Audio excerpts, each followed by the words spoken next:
राधे कृष्णा। हाँ, आज अभी फ्री हुई हूँ। बेटे की तबीयत ख़राब थी, उसे खांसी जुकाम हो रहा है। गर्मियों में जाता है, मुंह पूरा छालों से भरा पड़ा है उसका। पूरे मुंह में छाले निकले हुए हैं, पेट में शायद गर्मी, धूप बहुत थी ना। उस दिन मैं भी गई थी 43 डिग्री टेम्परेचर में। एक्चुअली स्कूटी ली है नहीं हमने, दूसरी प्रो, तो डिलीवरी उस दिन मिलनी थी हमें।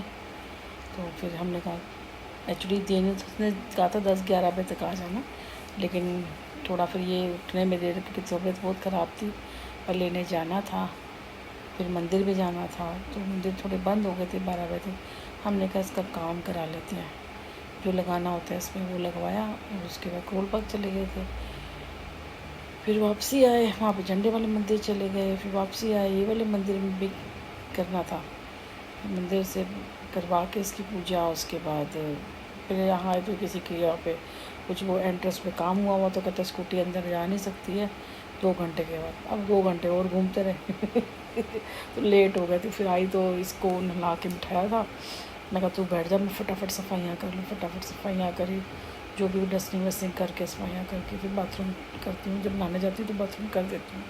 ये भी काम किया। और 43 डिग्री टेम्परेचर, मेरे आग की तरह मेरे पैर जल रहे थे। बाय गॉड, मुंह कवर कर रखा था, हाथ पैर कवर थे, पैर मेरे जल रहे ऐसे। चप्पलें तो नीचे से तल हुए जल रहे थे। मैंने मंदिर में, झंडे वाले मंदिर गई, वहाँ धोया, एक जगह और धोया। हालत बस दम नहीं निकला, बस इतना था स्कूटी के ऊपर।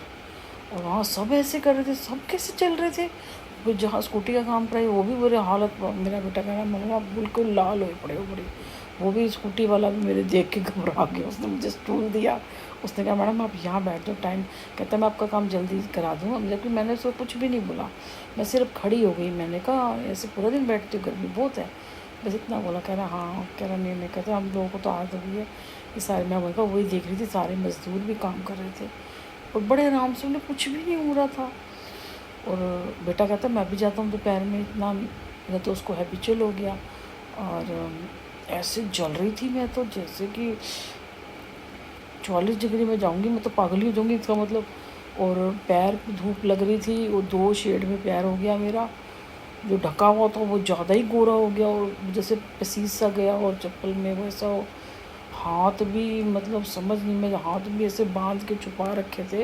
वैसे तो पूरी स्लीव पहनती हूँ, पर हथेली तो काली। मेरे बेटे का पूरे जो हाथ जहाँ पकड़ता है ना, वो ये वाली जगह वो पूरी काली हो गई है, क्योंकि उंगलियाँ तो अंदर होती है, ऐसे पकड़ता है ऐसे करके। बहुत गर्मी थी, बस पानी पानी पानी पानी। कुछ घर से भी नहीं कुछ खा के गए थे, बाहर भी कुछ खाया नहीं, घर में बस मेरा थोड़ा थोड़ा मेरा तो पड़ा हुआ था। बेटे ने बाहर से मंगवा लिया था। मैंने कहा तू ये करना, तो स्प्राउट बना के भी गई थी। आज भी खिचड़ी बनाई है, उससे खाई नहीं जा रही थी तो सिर्फ नमक की खिचड़ी बनाई है उसने। तो कोई चटनी वो कुछ भी नहीं लिया, सिर्फ नलका सा नमक डाला था, उसको खिचड़ी बना दी थी पतली सी। वही फिर मैंने भी खा ली, दाल थी ना साथ में, वही मैंने थोड़ी सी खा ली थी। तो बस बुरा हाल हो गया था। बहुत कर करा के वापस आए, यहाँ भी स्कूटी ली, सबको जो ले आए थे प्रसाद वो दिया, डिब्बा जो मिठाई देनी थी आए। तो बस नहाए धोए, मैं तो काम में लगी थी, इसको नहलाया मैंने। मैं तो शावर के आगे से मेरा दिल ही नहीं कर रहा उठने, और वहाँ उसमें भी गर्म पानी, टैंकी में भी भरने के बाद भी गर्म पानी। भाई पता नहीं, मैं तो पागल हो गई। मेरा बेटा कह रहा, आप कह रहा मुँह लाल था, सब जगह देख रहे थे, मतलब इतनी गर्मी थी। शाम को ठीक हो जाता, मैं बिल्कुल लाल हुई पड़ी थी।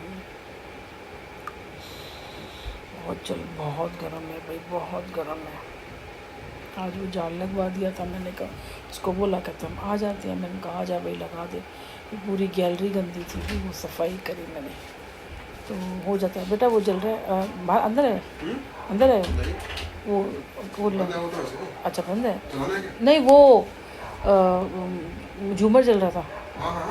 अच्छा चाहोगे, अच्छा वो तो अच्छा वही मैं बोला बस, इसलिए फिर हम आ गए, क्योंकि गर्मी कल बहुत थी। तो मैंने कहा पता तो चल ही गया होगा, तो